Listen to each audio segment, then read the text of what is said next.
I worked in toxicology for many years at the National Academy of Sciences in the United States. And in that capacity, I was involved in something that is hard for young people to even imagine, which is that we had to evaluate and prove that there was damage from cigarette smoke to children who did not smoke. That was actually a scientific question. And we assembled the information about that. I think it's hard for young people to realize that there was a time when there was a scientific question about whether or not there is damage from tobacco smoke for children. It was actually a question. There was a question about whether or not if you lived with a smoker that put you at risk. Now, that was before all of the brilliant work that has been done on particulates and particularly PM 2.5. So I was involved in those studies at the National Academy of Sciences. I was also involved working with 1,000 people who were on the Intergovernmental Panel on Climate Change. And there again, the question we have been asked is, do we have enough proof of harm to take action? And as I know Dr. Toucette has indicated, that is the wrong question. We should stop asking if we have proof of harm before taking steps to prevent further harm. That is absolutely backwards and a betrayal of what public health is supposed to do. You are doctors. Your job is to heal people and to keep them healthy. And that is the challenge that we face now when it comes to wireless radiation, and particularly with respect to 5G. I have worked with many institutions, including the World Health Organization, the CDC, and others. And I think that we are in a crisis point in our thinking about what is evidence and what is sufficient information to drive the process to change policy. We're at a critical point. In a way, the pandemic has helped us. I hate to say it that there's anything positive, but by that I mean it's quite clear that we can't tell people, come back in 5 years when we finished our clinical trial and we'll tell you what to do. That would be unacceptable. And that's where we are with wireless radiation as well. As Dr. Toucette showed you, there is a lot of research demonstrating harm from current levels of wireless radiation. There's quite a lot of research that shows harm. There's no question about it. And the question is, what do you do about it now? I've written a book called Disconnect: The Truth About Cell Phone Radiation. And if anyone wants to translate it into Spanish, I'd be happy to work with them to do it, because it is now, I bought the book back from the publisher. But in that book, as Dr. Toucette said, I show that the limits set by the Federal Communications Commission and the International Commission on Non-Ionizing Radiation Protection are outdated, do not protect, particularly children, but do not protect all of us, because they're based on a very flawed assumption. These standards today are based on the question of how much heat does the radiation from a phone generate? And how much heat does any wireless device generate? And again, that is the wrong question. As I will show you, we have research showing that current levels of radiation from phones and from Wi-Fi routers and from antennas can damage human health and can damage the environment. When we study and evaluate how much radiation devices are putting out, this is what we do. That looks like an empty ball, a big bowling ball, and in it, liquid is poured. And that fellow has a long name. He's called the Standard Anthropomorphic Mannequin. The Standard Anthropomorphic Mannequin. We call him Sam for short. Now, Sam doesn't talk very much. He is estimated to make an average phone call that lasts 6 minutes. I am working with a group in Australia now that is promoting the notion that we are not Sam, because you see, Sam is a big guy. Not only does he not talk very much, but he is in the 97th percentile of military recruits. Está en el percentil 97 de reclutas de las Fuerzas Armadas. O sea, incluso es alto para esos estándares. Las pruebas que se hacen es cuánta radiación llega a su cerebro. La radiación por microondas de un teléfono, si uno sujeta el teléfono, como Mauricio y la vaca, pueden ver que la radiación llega 2 centímetros dentro de la cabeza y tiene un efecto en la cabeza. No tiene nada que ver con el calentamiento y les voy a mostrar algo de eso en un momento. Work that we've done with our colleagues at Porto Alegre, Claudio Fernandez and Alvaro de Salas. And they have shown clearly that in a model of the child's brain, the children with the thinner skull, with the smaller head, and with more fluid in their brains can absorb up to 10 times more radiation into their bone marrow. And the eyes and the hippocampus in particular can absorb substantially more radiation. And we know that the eye has no cooling mechanism. So we are quite concerned about the exposures to children. And we are delighted that a number of countries now are taking steps to make it illegal for children to have phones and to issue orders to discourage their use. France in 2019 issued a recommendation that teenagers avoid exposure to the abdomen. And I will come back to that in a moment. That is, all teenagers avoid exposure to the abdomen, because you see the frequency of today's cell phone and the frequency of a microwave oven are identical. The difference is the power. The power of the microwave oven is 1,000 watts, and that's how it can cook food. The power of a cell phone be less than 1 watt on average. But it's not the power that has the biological properties so much as it is the pulse and the information content and the polarity. All of these, polarity, information content, and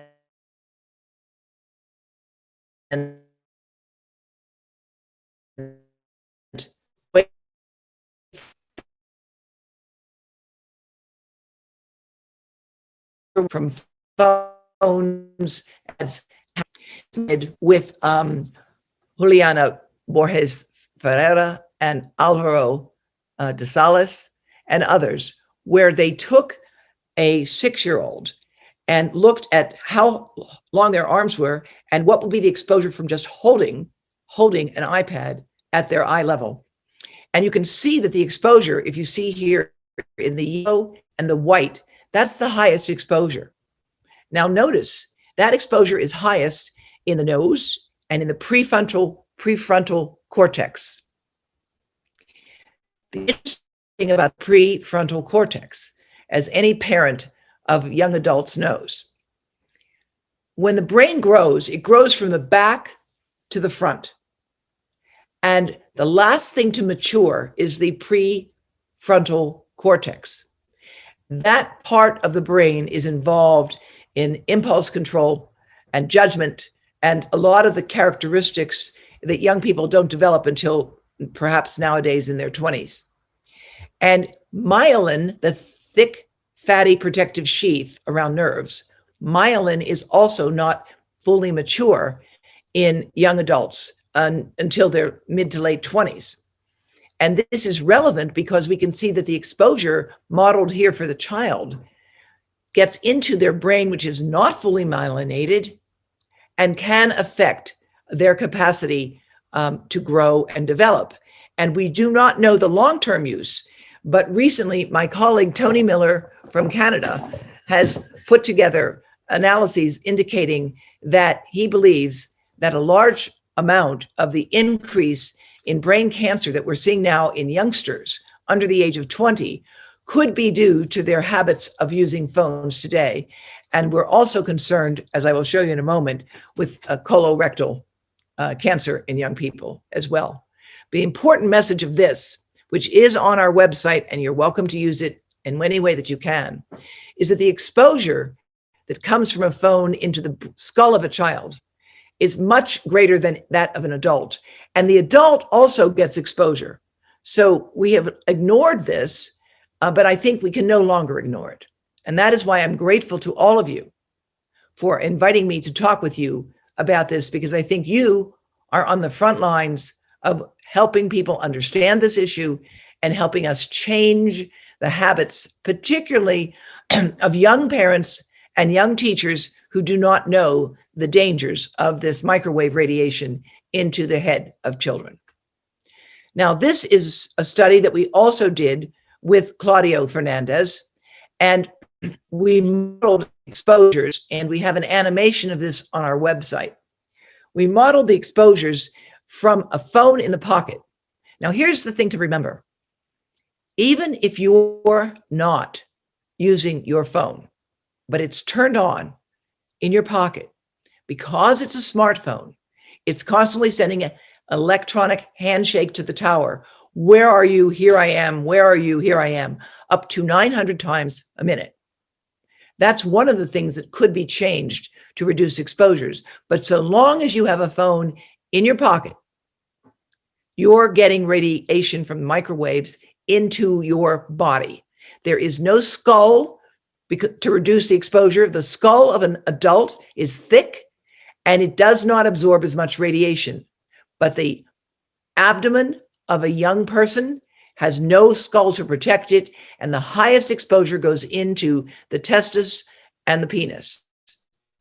And the Cleveland Clinic and the Mayo Clinic have issued advice about keeping the phone away from the testis. That is one of the reasons why the French government has issued that advice for teenagers as well. Oftentimes when couples come to fertility clinics, the first thing the doctors ask is, where do you keep your phone and how do you use your laptop? Because it's understood that wireless radiation can damage sperm, as I will show you in a moment.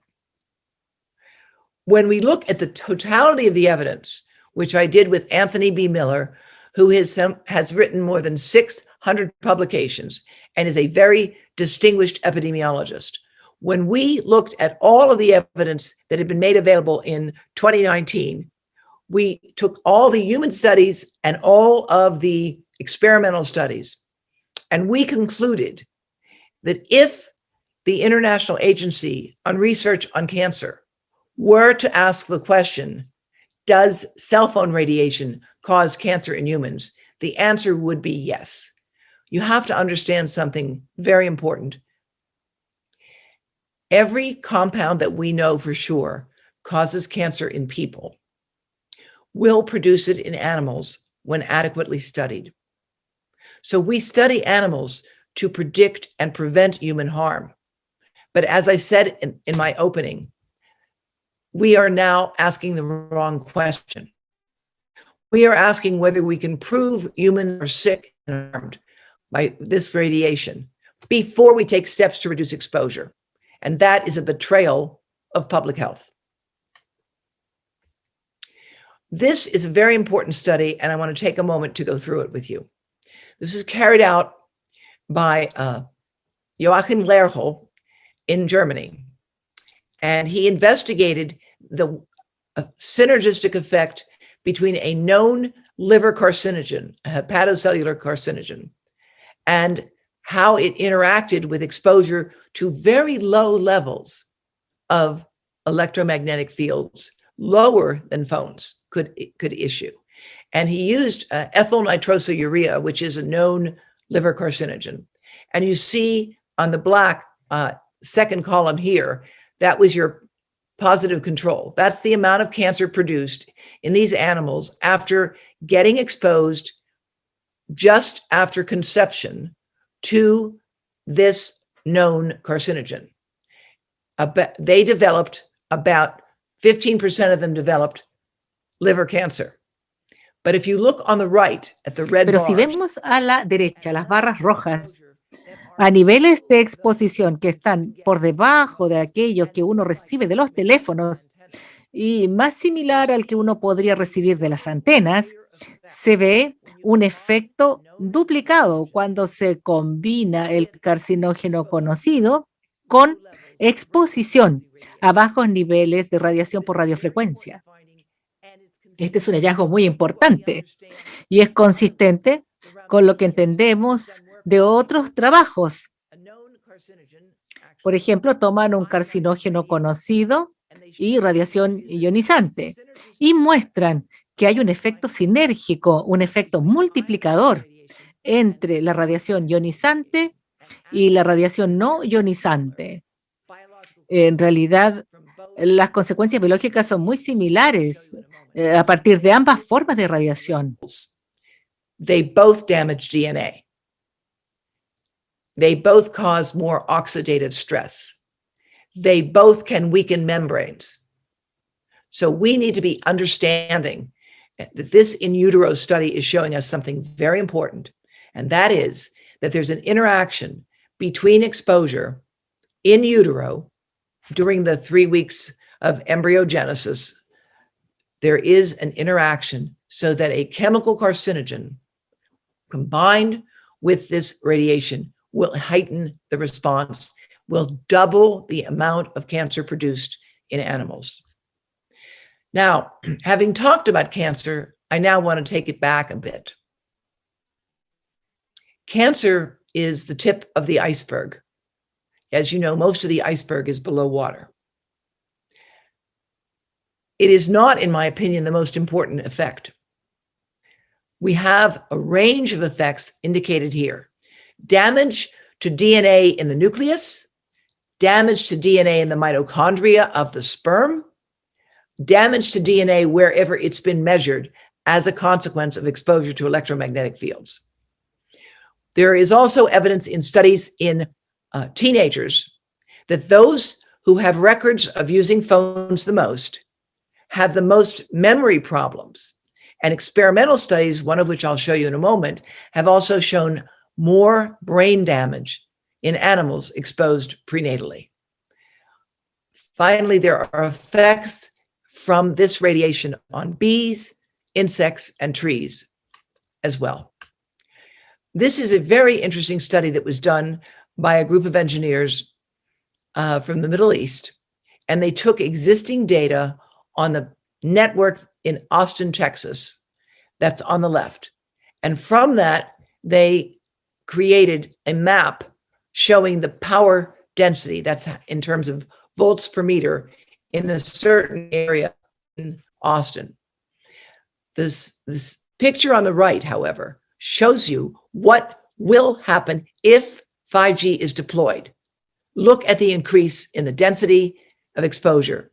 This is because 5G requires an antenna every 100 meters, and it has to be blanketing an area in order for it to work. So if your neighbor wants to be able to download to her wristwatch a video game or a movie or pornography, you're going to be exposed to this radiation so that she can get all of that done more quickly.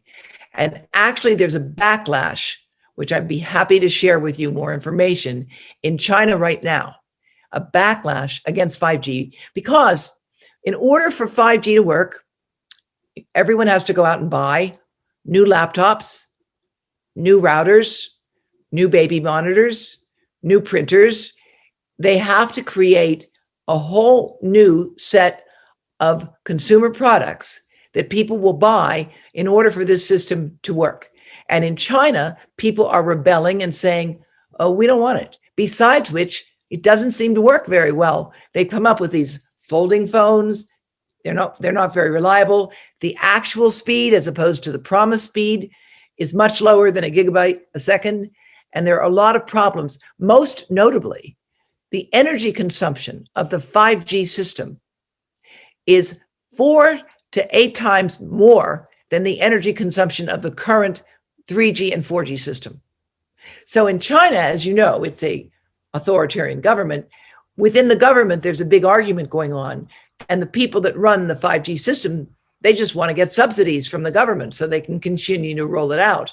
But the government is actually questioning the wisdom of this right now. And it will be very interesting to see what happens. On the website for Environmental Health Trust, we have information about many, many cities around the world that are questioning 5G, and a number of countries that have actually put a halt to it at this point, including Switzerland, the home of the World Health Organization, where there's been a very active discussion about what should be permitted. Now, I said that DNA damage could be shown, and this study is a very important study that I suspect you might be able to replicate. They looked at blood taken from people depending on whether they lived close to cell towers within 80 meters, or whether they lived 300 meters away, and they controlled for their other exposure to wireless microwave radiation. And what they found was significant biological effects. The closer people lived to the towers and the antennas, the greater the amount of damage in their blood from DNA. So all of you that are listening to me now, I hope nobody's listening on a cell phone. If you are, please make sure it's away from you and on a desk. And please, from now on, don't keep your phone in your pocket. It is a small two-way microwave radiating device, and it's not a good idea to have microwave radiation going into your bone marrow, going into your testis. There's actually studies showing effects on testicular dysfunction and other serious problems of male reproductive health. In this study, they looked at glutathione and they looked at lipid peroxidation and showed clear evidence of a decrease in glutathione, which is what we need for detoxification, and an increase in lipid peroxidation, which is an indication of damage. Most recently, the Swiss government has an expert panel headed by Professor Maiki Mevison.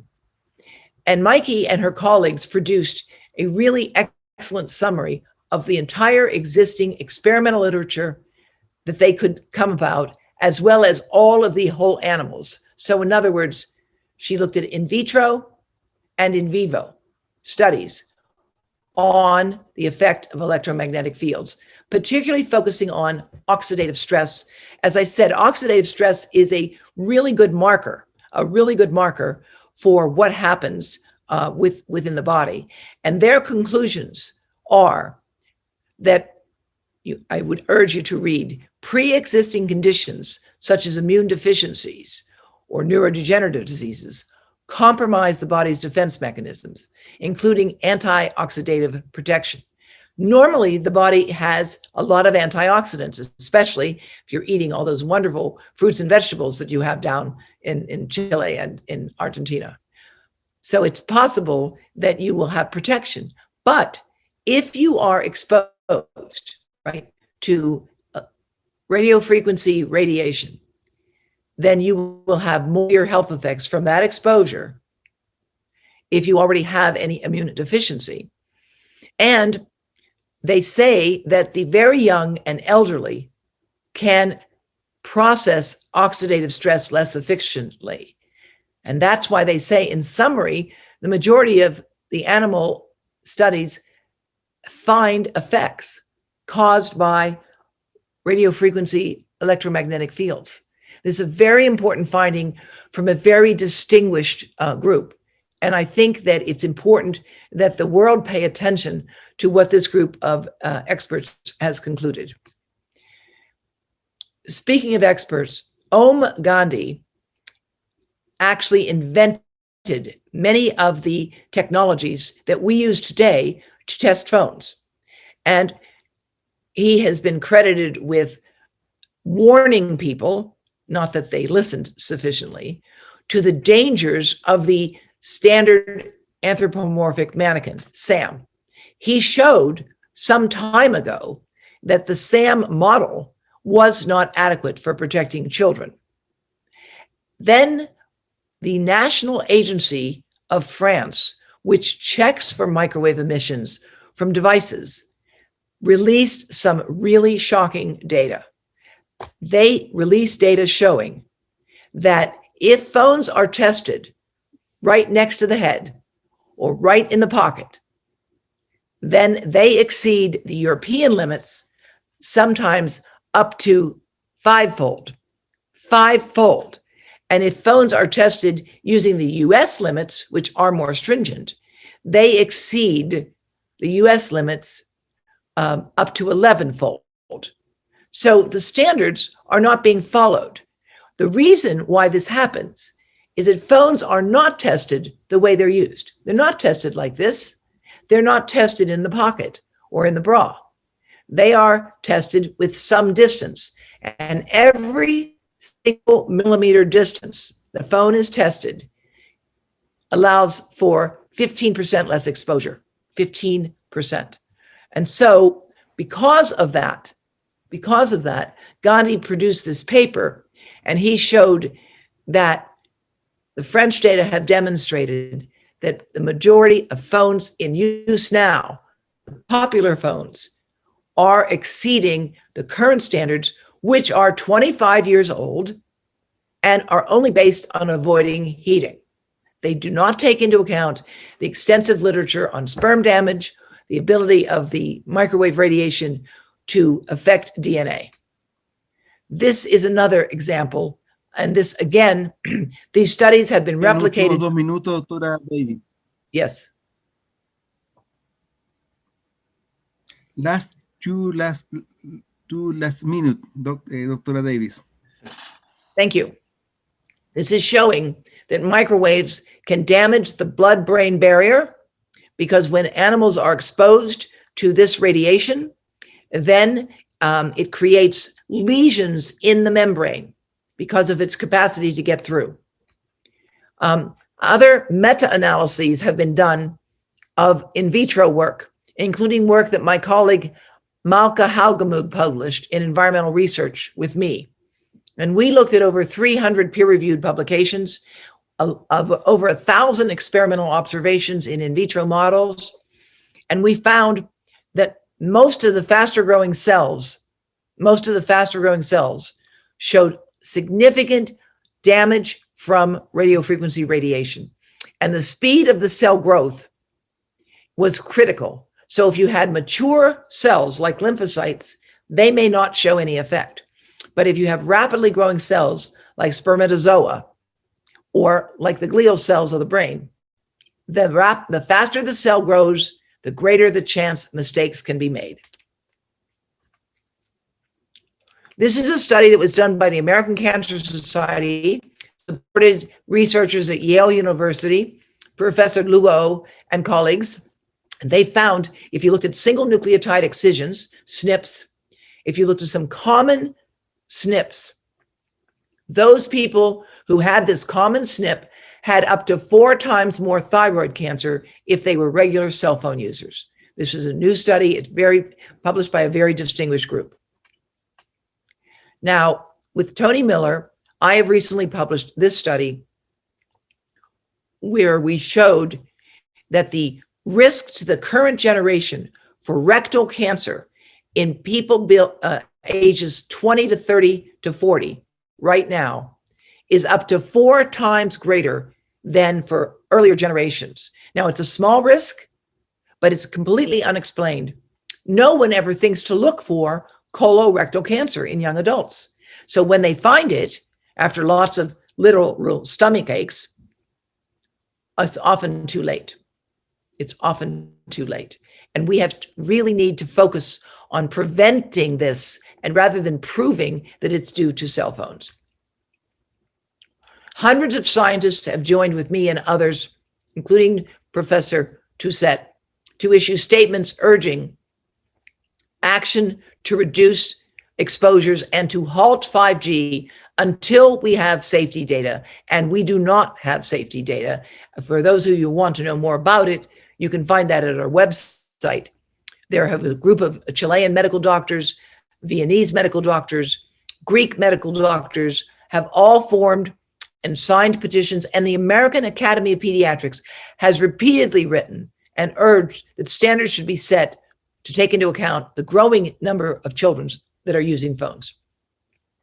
This is a project that we're very pleased to work on with our partners at Grassroots Environmental Education, where we have more than 270 doctors now who have joined together to give advice to pregnant women to avoid carrying their cell phone on their body and to avoid holding any wireless device next to the body at prolonged and direct exposure because of some of the studies that have been done here. Recently, a New Hampshire commission, which is a state in the United States, has issued a report where they recommend that schools replace Wi-Fi with hardwired connections in libraries, and they call for an independent of 5G, something that I think your group is uniquely suited to try to carry out. This is just an example of some of the material available from us, and we have some of these materials available in Spanish, And if anyone wants to volunteer to help us pull our Spanish materials together in a better way, we have this particular card is in Spanish and many others, because we are trying to educate people. If people are educated, they will be motivated to do the right thing. But if you don't know and you continue taking this two-way microwave radio and putting it right next to your frontal and temporal lobes, then you are asking for problems. Problems of hearing have increased. Problems of tinnitus ringing in the ears is increased dramatically. Problems with vision with children has increased dramatically. And we believe that some of the increase is due to these exposures. These are some of our resources that you please feel free. These are the ones in English, but again, we have, and we will have the next time I'll give this to you, Rodolfo, all of our Spanish materials as well, so that we protect the children and we protect the rest of us. Please take a look at our website for more information. And we're always looking for people who would like to help us to get more information out so that we can educate and motivate people to do the right thing. Thank you. Pregunta para la doctora Debra Davis. Si aumenta la permeabilidad de la barrera hematoencefálica, también debería aumentar la permeabilidad del intestino, por lo que aumentaría los liposacáridos de las bacterias gram negativas, creando un estado inflamatorio y pro autoinmunidad también. Es una pregunta que realiza Felipe Herrera, a ver si se entiende, si la traducción permite que la doctora Debra responda. Perfecto, doctora Debra.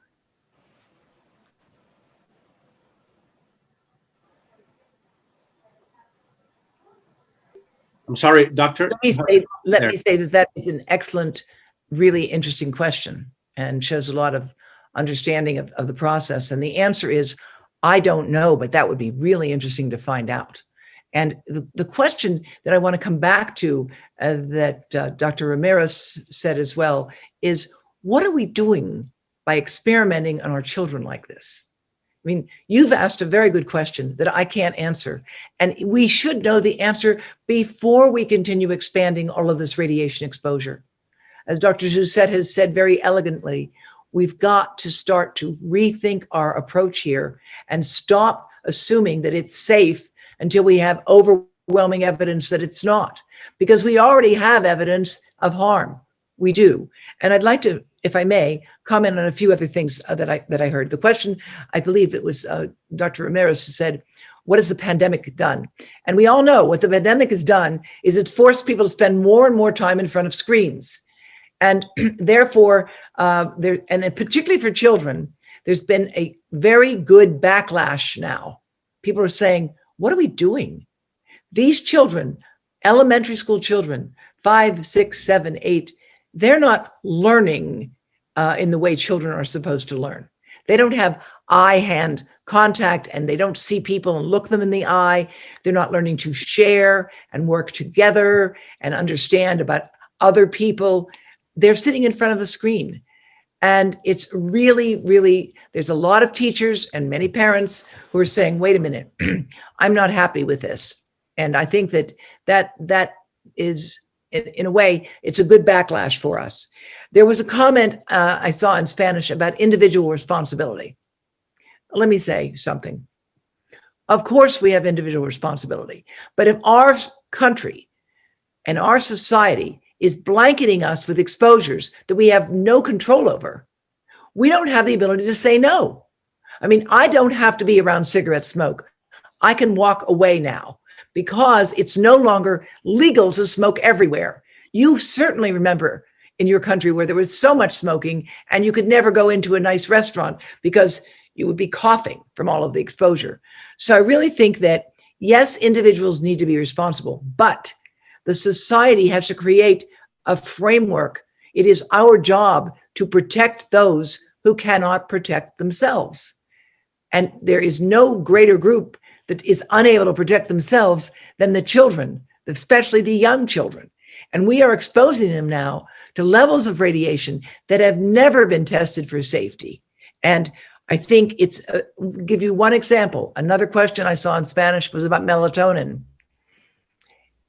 There are studies that show that electromagnetic fields at low levels that do not cause heat can interfere with the production of melatonin. Melatonin, as you know, is a natural hormone. It's an antioxidant. Its job is to repair damage, and you are supposed to sleep in the dark.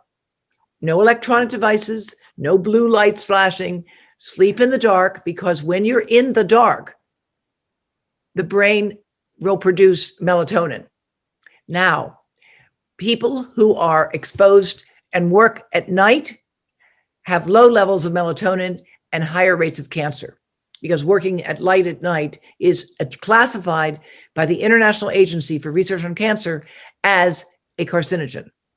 In addition, what we know is that blind women do not get breast cancer nearly as much as women who can see. And one of the dominant theories for this is that blind women, we know, have high rates of melatonin because they are constantly in the dark. And melatonin repairs damage from electromagnetic fields. So this is not all bad news, because we can tell you that many things, including the active ingredients in green tea and the omega-3 fatty acids and melatonin can repair damage from electromagnetic fields. And we have studies on this, again, on our website. And I'd love to work with any of you that are interested to advance our understanding. Because if you have a patient come into you with a 6-year-old that can't sleep and is out of control, the first thing you should say to them is unplug everything from that child's room and do not have the child play with these devices. And you will be amazed if you, for example, go out to the countryside with the child for the weekend, sometimes the symptoms just go away. I've talked to psychiatrists who are treating children with this, removing them from the digital world, because the young children's brains, as I showed you, are thinner, they absorb more radiation, and it interferes with the production of acetylcholinesterase. It interferes with neurotransmitters. It's a very basic thing. And yes, you can have individual responsibility, but you can't say no to that radiation that's coming from an antenna that's 100 meters away. Perfecto. Thanks, doctora Debra Davis. Tengo acá una pregunta que se repite y voy a formularla a continuación para ambos. ¿Hay formas sanas de usar dispositivos móviles manteniendo conexión óptima, que nos hace Daniel? Y junto con ello, Josefina nos dice, ¿qué podemos hacer los usuarios comunes y corrientes para amortiguar los efectos de esta frecuencia? Yo uso Internet en mi trabajo, es fundamental. ¿Cómo evitar estos riesgos? You see this? This is my Ethernet cable. Every room in my house has a cable, right? It's faster, it's safer, it's more secure, all right? So if you want in your workplace to get a better connection, you know what happens when everybody is on the Wi-Fi at the same time. It's useless, right? You can't stream, you can't get anything. And so we need to start to educate people about the Ethernet cables. That's number one. Number two, we need to demand safer technology be produced. And there are ways to do that. I'll just give you one. I don't think we all I don't want 5G, and I don't think we need it for the general consumer. Where 5G is appropriate is for the military and for medical uses. And they can take the 5G high frequency, and it will be on a fiber optic backbone cable, and just run the cable fiber to and through the premises. It's called FTTP, fiber to and through the premises. That's an established protocol. And we, especially the health experts, have got to go to the industry and say, look, people are not going to give up their phones, but you're going to make a phone that's safer. You're going to make a phone that goes to sleep and only wakes up when it's needed. That would be one example. That can be done, okay? It would mean, however, that all your apps wouldn't automatically update. You'd only update when you clicked to connect. And that, it seems to me, frankly, I'd love to know what the greenhouse gas savings would be, but I think they would be quite substantial. Right now, the growing demand for energy to keep the cloud and the servers, some of which, by the way, are underwater to cool them off, you know, the big server farms, the amount of energy being used to keep these things going is quite substantial. So we need to demand safer products. We need to use things more safely. We must work with our schools, especially schools for young children. In France and Israel and Belgium, children are not allowed to have cell phones in school, period. Now, in the United States, I'm embarrassed to tell you that some schools have used phones for, quote, education. And the teachers say, no, if you give a child a phone for education, you give a 10-year-old boy a phone that's connected to the internet, and in 2 hours, he will have seen pornography, because that's what little boys do, all right? And it's not good for them. And it's not good for their brains. It's not good for their minds. It's not good for their souls. We know this.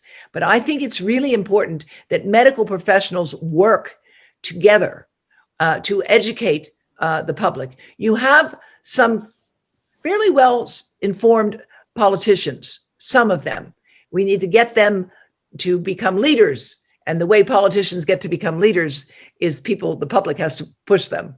So I think that's a very important thing to do, to take those steps.